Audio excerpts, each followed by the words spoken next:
Tips pelaku usaha katalog baik nasional, sektoral, lokal, dan juga toko daring supaya menjadi daya tarik para PPK untuk belanja di tempat Anda, ya.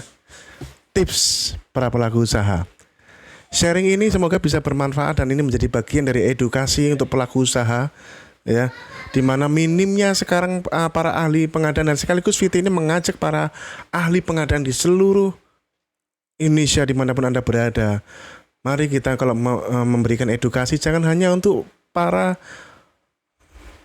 pembeli saja. Dari sisi pembeli saja, sisi penjualnya juga diedukasi dong. Ya, jangan edukasinya cuma lewat workshop seminar, lewat VT-VT ini. Ya. Pada VT ini izinkan saya berbagi cerita, berbagi tips untuk para pelaku usaha. Ya, yang pertama, pastikan Anda adalah pelaku usaha asli. Ya. Kalau di dunia online shop ada istilah afiliator. Ya, bahkan TikTok ini melahirkan banyak afiliator kaya raya ini Bapak Ibu. Tapi itu jangan Anda gunakan untuk pengadaan barang jasa pemerintah. Masa kita belanja sama afiliator? Afiliator itu bahasa gampangnya, kalau bahasa tidak enaknya ya makelar Bapak Ibu. Ya, itu tidak apa-apa kalau itu bukan pengadaan barang jasa pemerintah. Tapi kalau ini pengadaan barang jasa pemerintah, Bapak Ibu Anda pakai uang rakyat, masa belanjanya pakai belanja ke afiliator? Yang jangan dong. Jadilah pelaku usaha real, nyata, pelaku usaha asli, Bapak Ibu. Ya, sehingga setiap kali saya melakukan pendampingan Ibu Cesing, langkah pertama yang saya lakukan Bapak Ibu apa? Ngecek itu pelaku usahanya itu di bawah pohon sengon atau asli gitu. Walaupun cuma catering masih catering biasa kan ya, paling enggak ya ada dapurnya, paling enggak oh dia memang catering nih, langganannya dinas-dinas misalnya, kelihatan Bapak Ibu. Ya. Gitu. Jadilah pelaku usaha. Jangan mencari rezeki dengan berbohong Bapak Ibu. Hanya menjadi afiliator yang setelah dapat proyek, yang nyari proyek doang, setelah dapat proyek baru Anda ke pelaku usaha aslinya. Jangan cari rezeki dari situ, karena setiap uang yang Anda terima untuk para pelaku usaha ya, itu uang rakyat Indonesia dari pajak dan dari berbagai macam sumber turunan dari pajak Bapak Ibu. Rasanya bagaimana perasaan Anda? Ya. Kalau Anda hanya pelaku usaha yang berstatus afiliator. Kemudian tips berikutnya, Bapak Ibu, foto produk, baik barang atau jasa. Bikin yang menarik dong. Anda lihat aja lah di TikTok ini aja, lihat. Di TikTok yang sudah berkolaborasi dengan Tokopedia, Anda lihat itu. Yang profesional, contoh. Jangan sekedar-kedarnya aja untuk foto ya. Gitu ya. Kasih ya. Saya tidak tahu, moga-moga katalog versi 6 itu sudah ada yang bisa ngupload video gitu ya. Karena isinya cuma foto doang gitu ya. Coba semua online shop kan bisa ngupload video kan, lebih menarik gitu ya. Bikin yang bagus Bapak Ibu. Banyak cara, pakai AI. Banyak cara Bapak Ibu, pakai Canva, bisa pakai CapCut ya. Pakai TikTok ini juga enak ini Bapak Ibu ya. Foto ya. Kemudian informasi spek itu pastikan sesuai dengan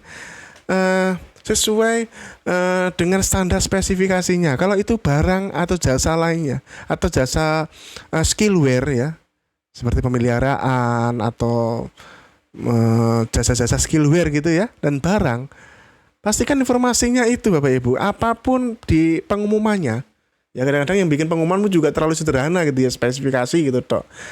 Tapi saran saya Bapak Ibu, kalau untuk barang dan jasa lainnya, pastikan informasinya setidak-tidaknya Bapak Ibu ada 4 informasi yang tersedia Bapak Ibu. Pertama, ya pastinya spek tag Anda gitu ya, spek tag Anda.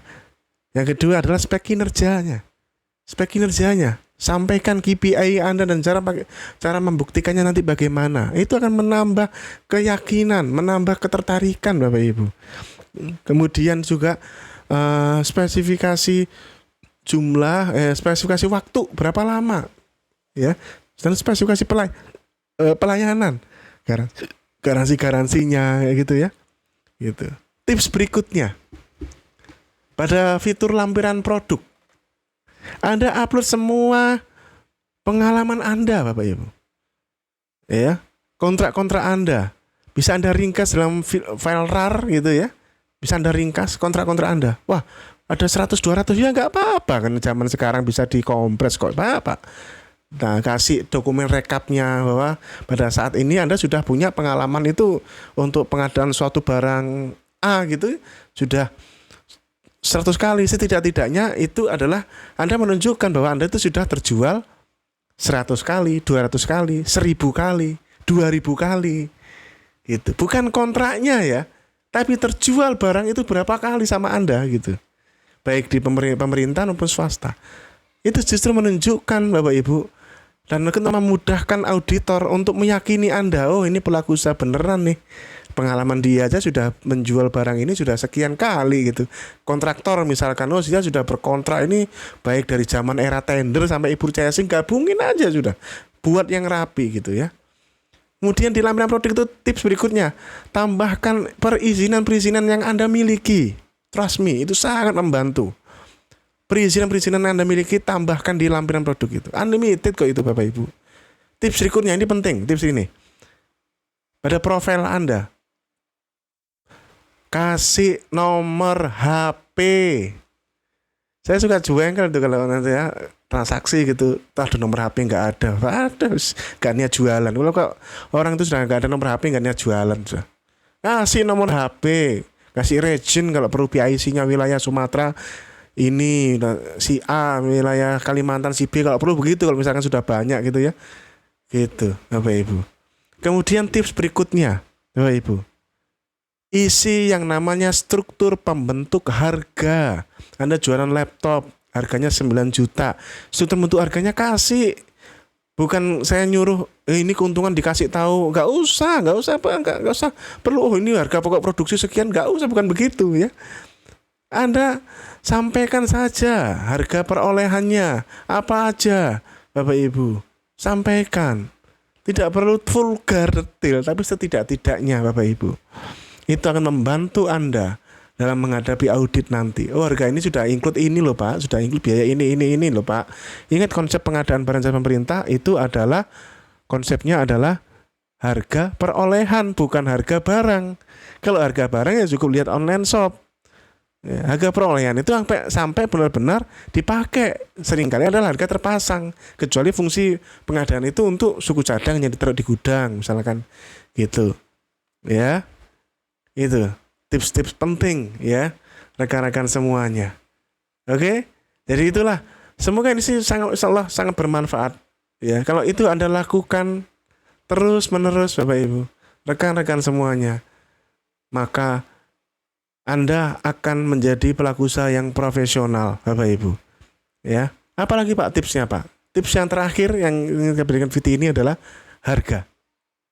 Pastikan Bapak Ibu Anda memberikan harga yang bersaing, gitu ya. Anda intip saingan sampean Pak, ya, gitu. Ya, gitu. Beda merek juga beda harga loh Bapak Ibu ya, walaupun sama-sama spek. Makanya penentu sebuah kualitas itu bukan spek tapi merek. Gitu. Penentu sebuah kualitas itu bukan spek. Ya kalau kita menentukan sebuah kualitas yang dari spek Pak, waduh Pak. Barang dari negara sono menang mulu Pak. Tapi kualitas Pak, maka prediktor kualitas suatu barang jasa terbaik bukanlah spek, tapi merek. Maka lakukanlah analisis pasar berbasis merek. Ada satu tips tambahan, saya baru teringat, Bapak Ibu. Tambahkan informasi perbandingan. PPK yang cerdas adalah PPK yang terbiasa berpikir rasional, melakukan perbandingan. Maka Anda inisiatiflah para pelaku usaha. Apa sih yang kelebihan Anda dibanding orang lain? Ya, kasih 2 kolom tuh yang saya suka lihat itu kalau iklan-iklan di online shop itu me gitu, others gitu. Kami itu kayak seperti ini, kalau orang lain itu kayak gini loh gitu. Ya saya suka lihat belakangan ini ya. Me, others gitu. Buatlah perbandingan, kolom-kolom perbandingan, taruh itu di dalam bagian dari gambar gitu ya, atau bagian dari lampiran. Insya Allah itu akan menjadi bagian dari RFI mempercepat pengambilan keputusan untuk menjadikan Anda dipilih. Sukses para pelaku usaha, jaya Indonesia.